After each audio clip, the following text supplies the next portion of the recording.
Friday marked 2 years since the violent assault on the U.S. Capitol January 6th. Former Secretary of Homeland Security Jeh Johnson spoke exclusively with CBS News about what he called a stress test for American democracy.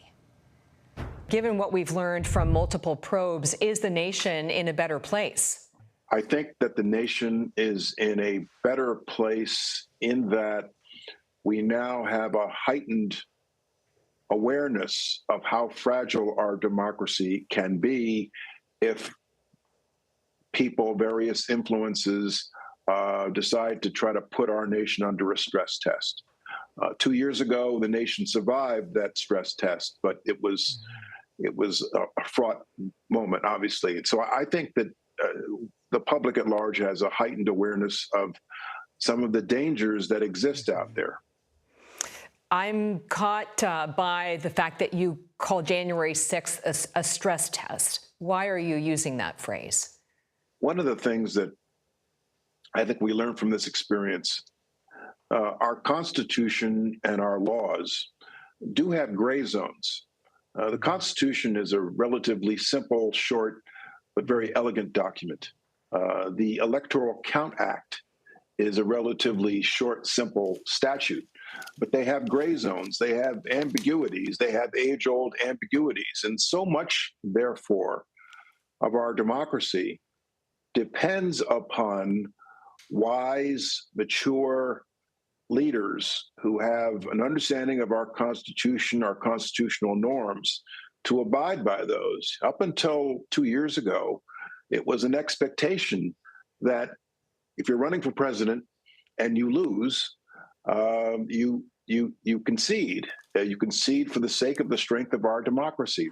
What does the House leadership race tell us about the political divisions within the GOP? What's unfolding right now, Catherine, is alarming to me. Effectively, there is no U.S. House of Representatives.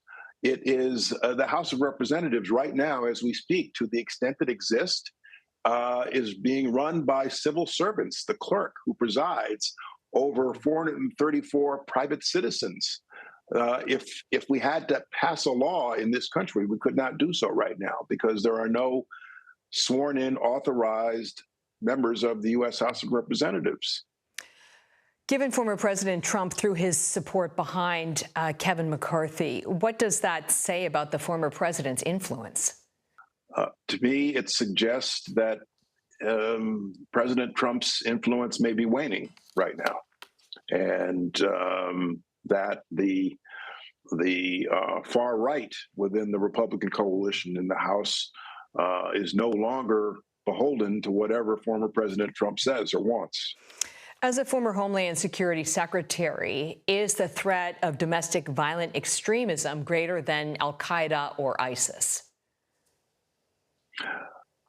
I would say basically, yes. Domestic extremist violence is now outpacing violence inspired by, directed by foreign terrorist organizations in our homeland. That's been the case for a few years now. And January 6th, I fear, was the tip of the iceberg.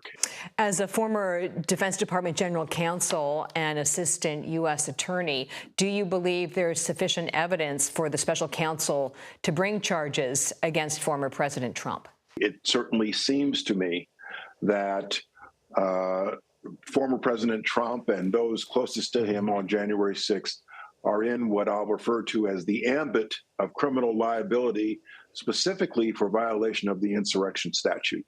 The insurrection statute, it punishes those who participate in the insurrection, but also those who incite the insurrection and give aid and comfort thereto. And through his words and actions and through his malfeasance in office, it certainly seems to me to be the case that he would fit within that statute. Having said that, as a former prosecutor, I know that you have to prove a case through admissible evidence. You cannot prove a case against a criminal defendant through video clips. So the bar is very, very high, and you'd need to have an element of intent. Yes, the bar is very high, and you need to have an element of intent.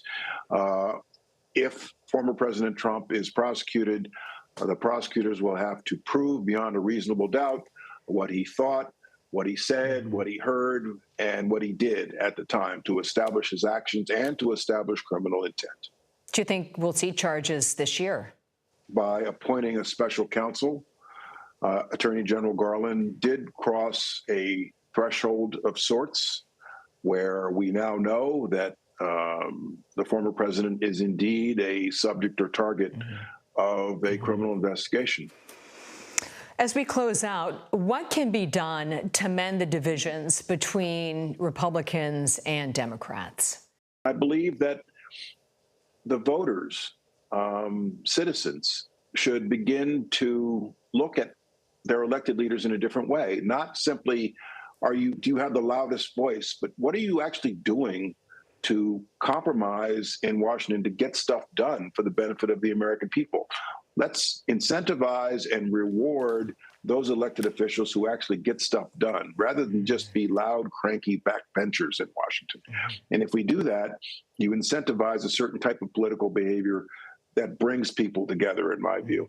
You know from your national security experience that our adversaries, they cannot defeat the United States from the outside. The best way to defeat us is to divide us internally.